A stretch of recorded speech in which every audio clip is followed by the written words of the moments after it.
Welcome to Revenge with Lyra. I didn't cry at the courthouse. Not when the judge called my name.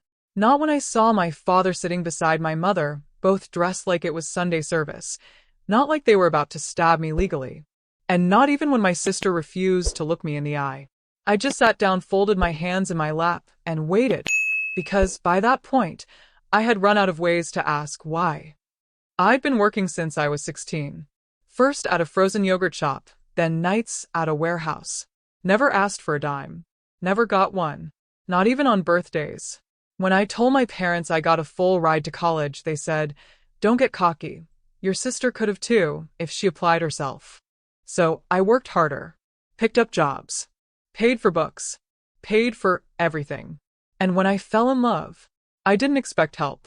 I planned every detail of the wedding alone. Every dollar, from the venue deposit to the last fork on the last table, came from me. So when I saw the envelope taped to our apartment door 3 weeks later, I thought it was junk mail. But inside was a court notice, filed by my own parents, claiming I'd financially sabotaged my sister's future, that I'd set a standard she could never meet, and that my selfish choices had publicly humiliated the family. They were suing me for emotional damages, asking for $200,000 as a lesson. And the worst part?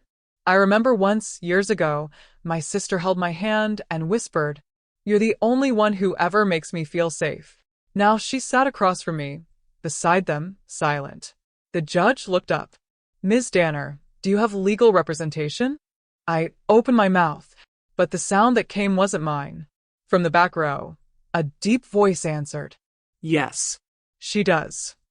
Everyone turned, and there he stood, my husband's estranged brother, the man who hadn't spoken to our family in 12 years, a trial lawyer, in a sharp gray suit.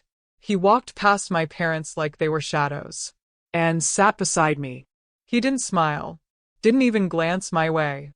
He just opened a leather case, pulled out a folder, and whispered, "Don't speak unless I tell you to." I nodded, stunned. This was Cade, my husband's older brother, the family ghost, disappeared after their mother died. No one really talked about him. Only that he'd changed after law school, that he wasn't the same. Now he was defending me. The judge began, monotone and unimpressed. My parents' lawyer read their statement. They spoke of damage to family reputation, of my competitive and attention-seeking behavior. They said my success had mentally destabilized my sister. And then they played a video. It was me dancing at my wedding, laughing, holding my husband's hand. "She posted this," their lawyer said coldly. "It went viral." I wanted to laugh, or scream, or disappear. Instead, I stared at my sister. She looked down, until the lawyer said, "And here's what her sister was doing that same day." A still image. My sister alone in her room, red eyes, unopened college application on the desk. She missed her deadlines, the lawyer said, and her mental health declined because of her sister's relentless perfectionism. I could feel the oxygen leaving my chest. The room blurred, but Cade stood, unbothered. He approached the bench like he'd been born in courtrooms. Then he pulled out something I hadn't seen in years. A small white envelope with red ink handwriting. I leaned in. My heart dropped. It was the letter I had written to my sister the night I got engaged. She never responded. He read it out loud softly. "I know I'm not the sister you wanted, but I hope one day I'll be the one you're proud of." Silence. You could hear the clock ticking. Then Cade looked at my parents and asked, "Do either of you recall what you said to her the day she announced her wedding?" My mom shifted. My dad crossed his arms. Cade turned to the judge. "I have it in writing. Shall I read it?" The judge nodded. He opened another page. "Don't expect us to fund a circus. If you want a wedding, pay for it yourself." Then he added she did. Every dollar. They didn't blink, didn't flinch.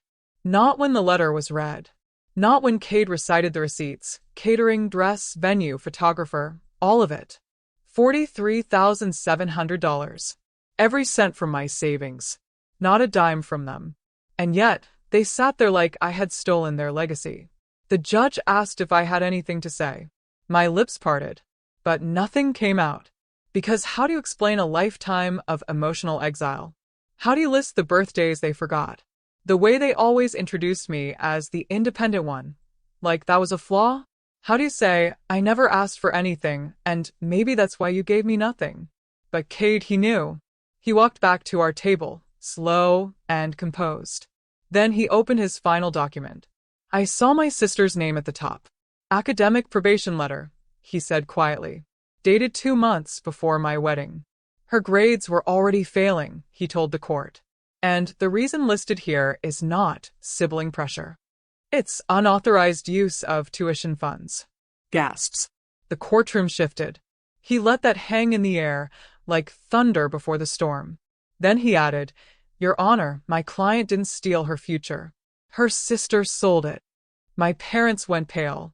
I turned, and for the first time, my mother looked uncertain. But my father, he stood. Enough of this circus, he barked. We gave her life, and this is how she repays us?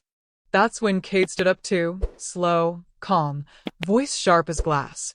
You didn't give her life. You sued it. The silence was brutal. Even the court reporter stopped typing. My heart cracked. But I didn't cry. I finally breathed. Outside the courtroom, cameras had already gathered. Someone had leaked the case. And when the media asked who I was, I finally answered. I'm the daughter they tried to erase.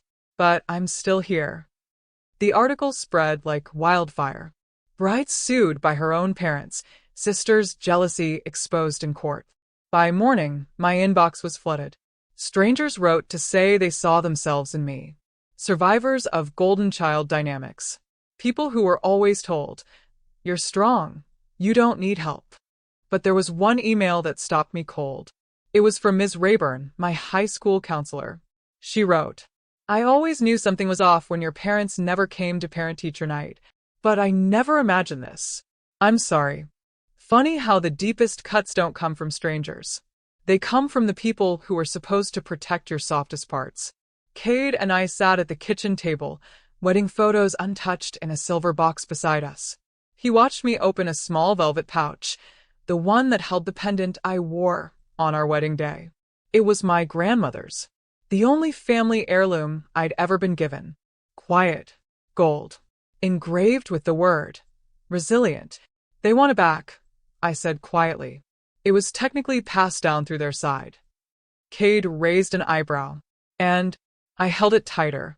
And they'll have to take it from my cold, healed hands. For a moment, we just sat in the silence. Then I asked the question that had haunted me since the hearing. Was I wrong to fight back? Cade didn't answer right away. Instead, he pulled up an old photo on his phone, me at 19, working the night shift, smiling in my grease-stained apron. You've been fighting your whole life, he whispered. This time they just saw it. That night, I stared at my ceiling and remembered something my dad once told my sister. She'll never be the soft one. She doesn't know how to cry. He was wrong. I had learned how to cry. I just stopped needing their permission. And somewhere between that courtroom and our quiet kitchen, I learned something else. You don't owe your abuser silence, even if they share your blood. I pressed send on one final email. It wasn't to them. It was to a national podcast. The subject line? My family took me to court for being independent. I have receipts. They tried to stop the episode from airing. First came the cease and desist letters. Then calls from a family lawyer I'd never met saying things like, This could ruin your father's professional reputation. And think about what you're doing to your sister's mental health. But no one, not one person, asked what they'd already done to mine. The podcast went live anyway. It opened with my voice, steady but tired. I'm not here for pity. I'm here because I worked 3 jobs to build a life, and they sued me for it. Within 48 hours, my story was trending. Hashtag sued by family. Hashtag not your scapegoat. Hashtag bride who fought back. The comments broke me in the best way. My sister did this too, and no one believed me. My mom sold my college fund and blamed me for being ungrateful. This is the first time I feel seen. But nothing prepared me for what happened next. An anonymous email. No subject. Just a video file. It was my sister, crying in her car, voice shaking. "They're lying to you too," she whispered. "I didn't want to sue you. Mom made me. She said if I didn't agree, she'd cut me off completely." I'm sorry. I'm so sorry. I sat frozen, watching the timestamp. It had been recorded the morning after the court hearing. She'd never sent it. Until now. Cade came over and watched silently, then said, "She's not your villain. They are. She's just still afraid." I didn't reply. I was too full. Of confusion. Of grief. Of the unbearable pressure of being the one who broke the cycle, and the one they all blamed for it. That night, I didn't cry. Instead, I wrote a new kind of letter. Not one filled with anger or apology, but acceptance. I no longer needed them to see me. I just needed to stop bleeding for people who would never even admit they caused the wound. The judge's decision came in quietly. An email. A PDF. No courtroom fanfare. Case dismissed. Plaintiff's claims found baseless. All legal fees to be paid by the plaintiff. I reread it 3 times. No celebration. Just silence. Cade read over my shoulder and let out a slow breath. "You won." But it didn't feel like winning.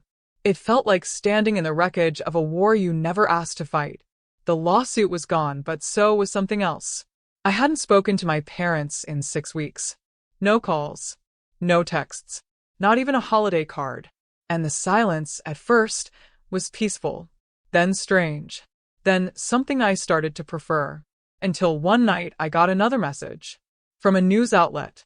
Subject: requesting comment on ongoing civil dispute between your full name and parents' names. I blinked. They'd gone public. They gave an interview. Sat down in coordinated outfits on a morning TV couch and spun a story about a bitter daughter, a jealous bride, and how they'd only wanted to protect their younger child's chance at a happy future.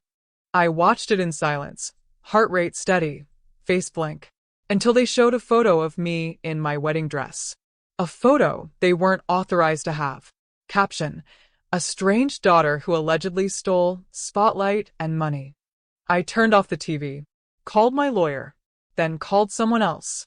The producer of the podcast I'd spoken on? They offered me a second episode, a follow-up.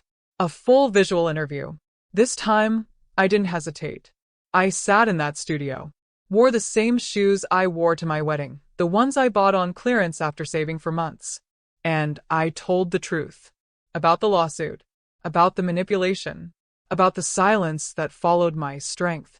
And when they asked me, "What do you want your parents to feel when they watch this?" I looked straight at the camera and whispered, Nothing. "I'm done giving them anything to feel." The episode dropped on a Tuesday. By Wednesday night, it had crossed 4 million views. Comments poured in. "She's the definition of grace. This is what breaking the cycle looks like. I hope her parents feel the silence now." I didn't reply to any of them. I just turned off notifications, poured myself a cup of black tea, and watched the sunset from our apartment window. Cade had strung fairy lights across the balcony. They blinked softly against the night sky. For once, I didn't feel like explaining myself, but they did. My mom's name appeared on my phone 3 days later. I stared at it, ignored it. An hour later, my dad. Ignored again. Then came a knock. Not on the door, on my past. A courier delivered a thick envelope.